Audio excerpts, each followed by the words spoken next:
Hello friends and welcome to Average classes. Okay, so last class we have discussed about your what plane surface. Today we will be discussing about curved surface. Curved surface is little trickier than plane surface. Okay, but it's important. See, practically maximum whatever you will get, like how you will work is a curved surface only. Okay, I doubt which are the plane surface you use in our practical application. Okay, so welcome to the class, and yes, if you haven't subscribed to the channel yet, please do subscribe. Okay, so before going to the thing, I just wanted to draw your attention towards something. Okay, let me draw this.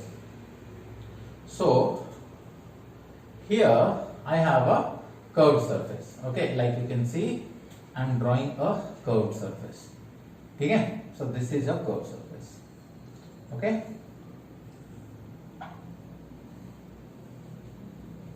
how the surface is like this. Understood, na? I hope you got it, right? This is my surface. Okay, correct.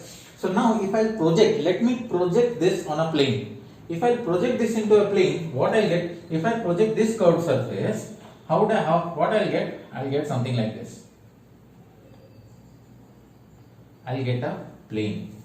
What I'll get? If I project it, I'll get a plane. Okay, I'll get a plane like this. Okay, so now go ahead. This is what I'll get if I. So when I project a curved surface on a paper, see, like this, I'll be getting something like this. Okay, so this is your plane. So if this distance is d, so how much is this? D. If this total distance is L, how much is this? L. So if I'll project this curved surface on a plane,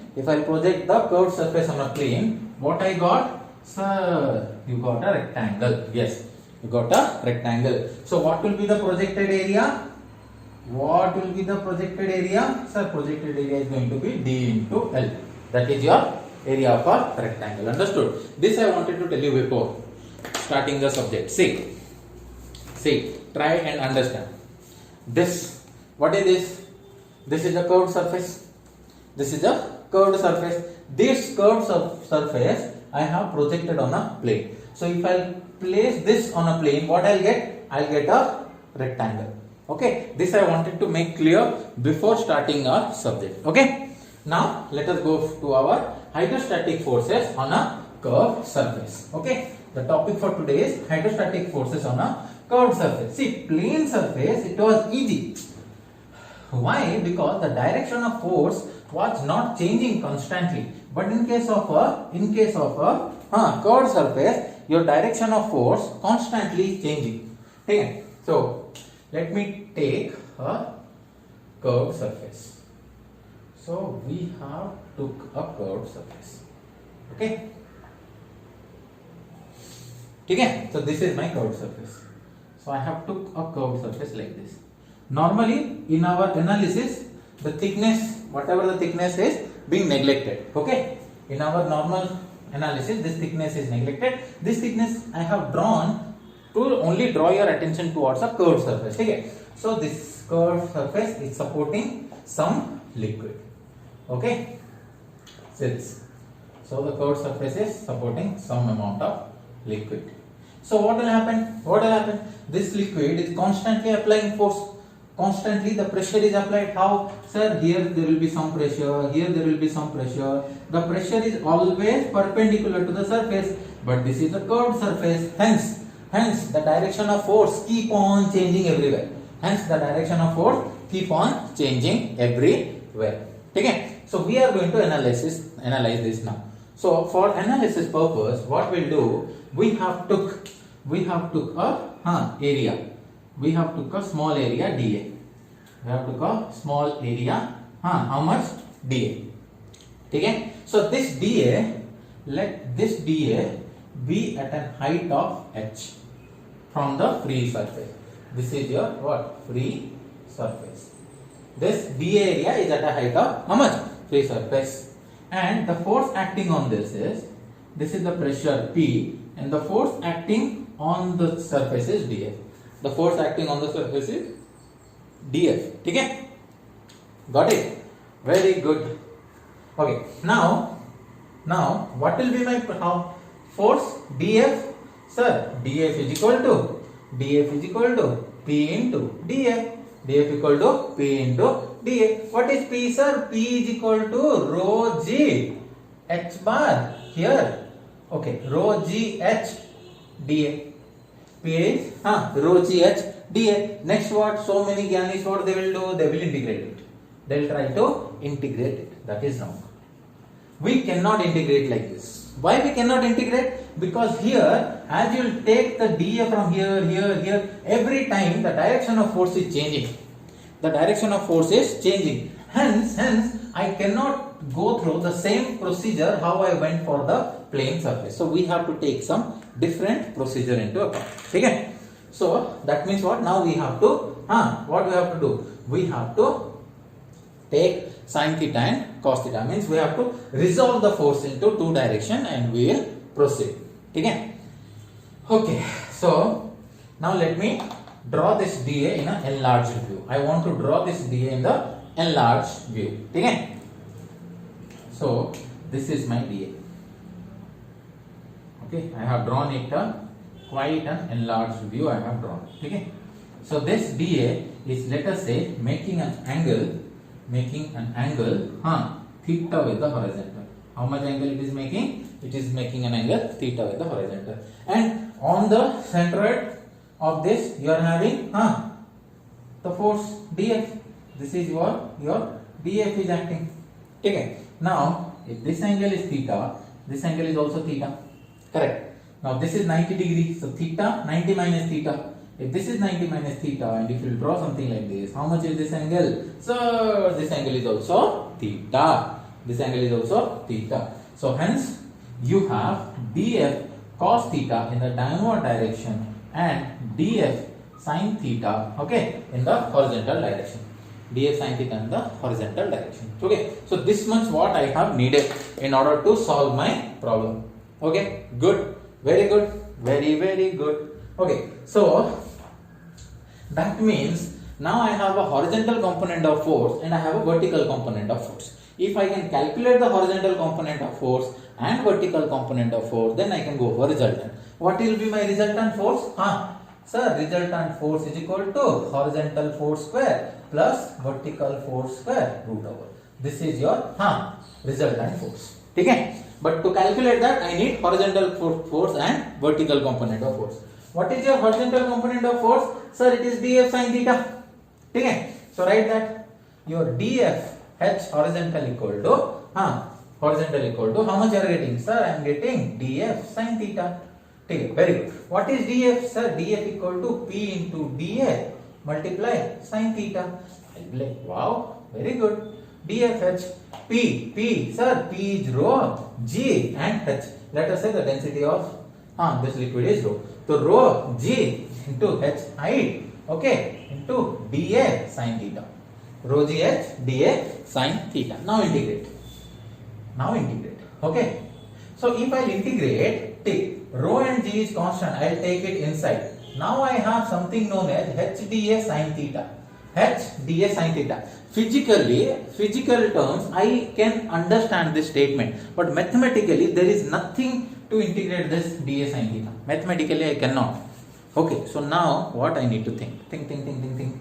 Sir, this is your dA, sir. You have enlarged version you have shown here. Very good. This angle is theta. So this will give me my dA sin theta. So what is your dA sin theta? Sir, dA sin theta is the projection of the elementary area dA on the vertical plane. Wow. Very good. So dA sin theta is the projection of the elementary area dA on the vertical plane. If you still didn't understand, see, this dA projection is this on the vertical plane. Okay, you can take one more area here.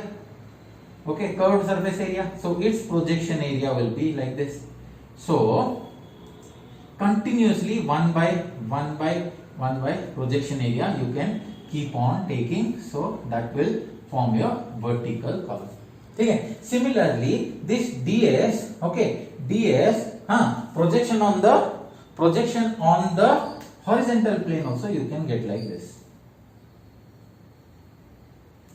Okay, you can get like this, but currently I need only the vertical plane. Horizontal plane I will take care of the volume thing. Understood now? So if you take continuously multiple dA, one more dA you can take your strip, so its projection is here. This you can take a dA, its projection will be here. Understood? So what is your dA sin theta? Sir, dA sin theta is the projection of elementary area dA on the vertical plane. Now I can go and multiply. So what I got my horizontal force? Fh is equal to rho g integration of h into, now instead of dA sin theta I will write dA projected on the vertical plane.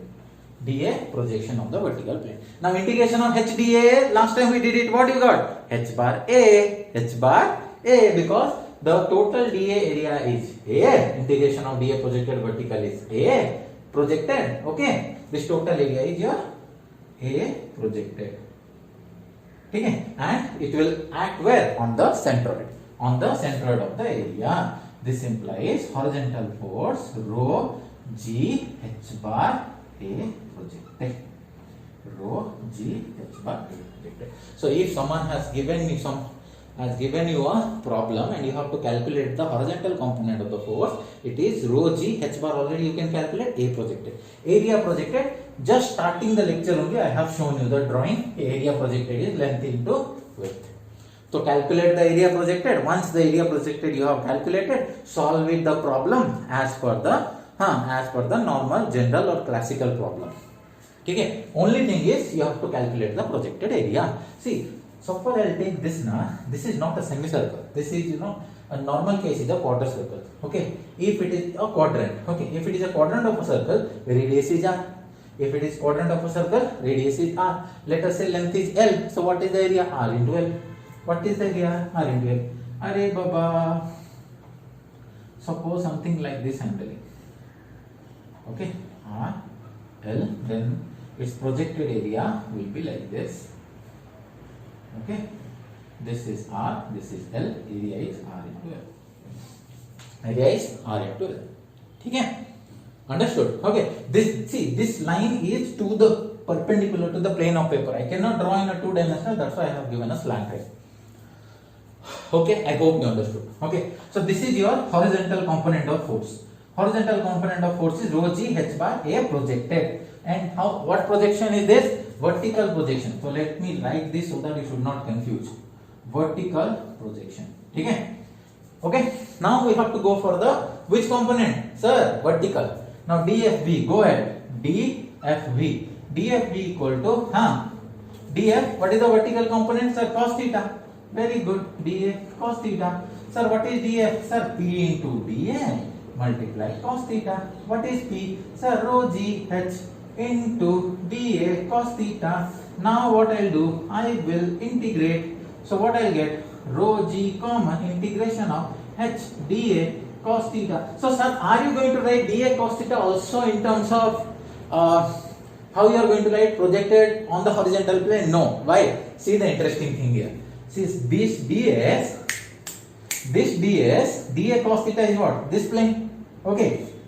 And see, to better understanding, I am trying to put it this way. This dA cos theta, how you are going to find? How is the dA cos theta? dA cos theta is like this. Okay, this is your dA cos theta. Okay, dA cos theta. On this, your h. This is your total h height. Okay, this is the total height over this dA cos theta. Can you visualize this? Okay, so like this it is there. Pura column. You have a pura column like this. So this is area into height. What is area into height? Volume. What is area into height? Volume. So this dA into h is my, what is my dV? Volume. My God. Interesting. So much interesting. See, so this implies rho G integration of now h dA cos theta. I will write as what? dV. That is volume. That is volume. So this implies vertical force or vertical component of hydrostatic force on a curved surface is what I got? Rho into G into your volume. What is density? Sir, density is mass by volume. What is G? Gravity. Then you have volume.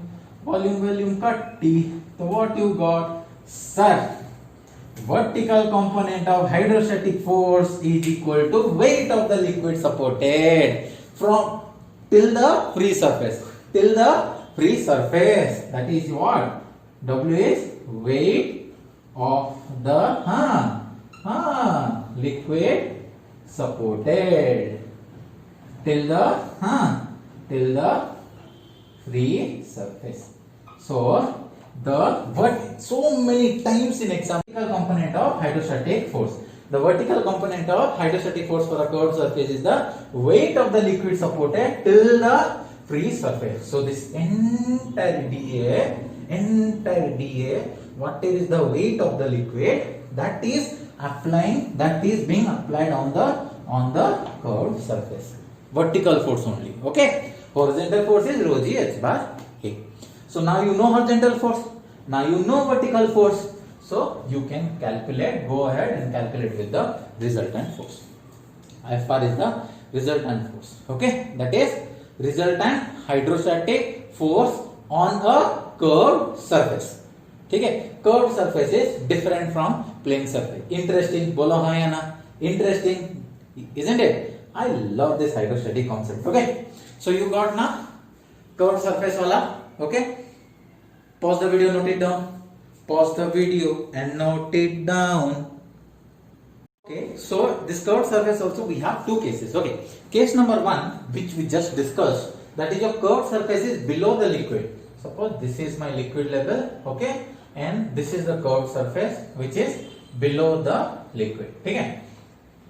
This is below the liquid, right? That means liquid is your curved surface is supporting the liquid. Okay. In this case, what? Same. You draw this projection. Okay. Projection of the curved surface. Suppose it started from here, curved surface, and completed here. Okay. So this is your curved surface. Okay. So what is this, sir? This is an imaginary lines. Okay, which are nothing but projection.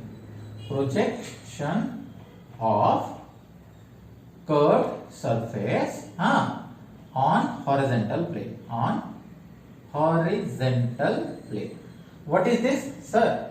This is my projection of curved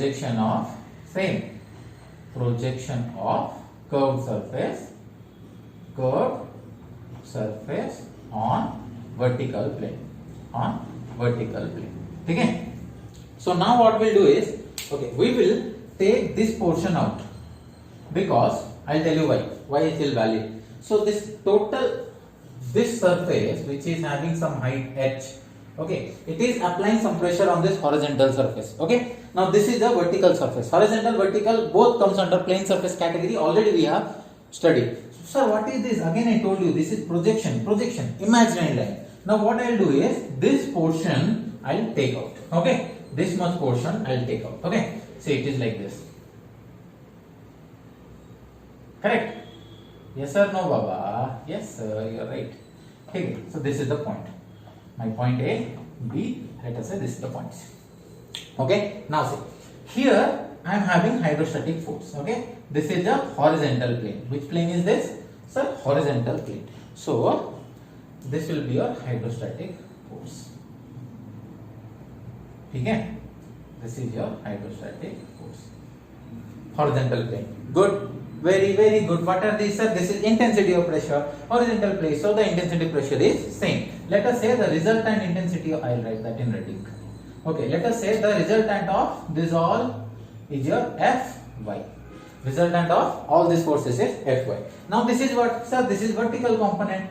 Vertical component, how it will be? Like this. Okay. This is your vertical component of hydrostatic force. We know as the depth increases, your hydrostatic force increases or pressure increases. So let us say the resultant of these forces is here, that is your Fx. The resultant is Fx. Okay. Now this water it is having its own self weight also. Let us say the self weight is acting vertically downward. Okay. Now this all are applying pressure on this curved surface. On your curved surface they are applying pressure. So what is Newton's third law? Every action has equal and opposite reaction. So this surface of the curved surface also will give a reaction to this forces. And these reactions are equal and opposite. Why, sir? Why it is equal and opposite? Why nothing else? Because fluid statics, fluid is at rest. They have attained equilibrium. Otherwise, fluid have started flowing somewhere. Are you getting my point? Okay. So whatever forces they are giving, these forces have equally been compensated by the curved surface in equal and opposite direction. Okay. If I have to draw the reaction, how it will be? See, here it will be more, and on B it will be A will be less, and at B the hydrostatic forces will be more because depth increases. These are what? Intensity of pressure, always perpendicular to the surface. So you have FH now, and you have FB. So FR is your resultant. FR is the what? Resultant. Okay. And we know resultant equal to how we know, sir? FR resultant is equal to Fx square plus Fv square under root. Okay. So what is FH?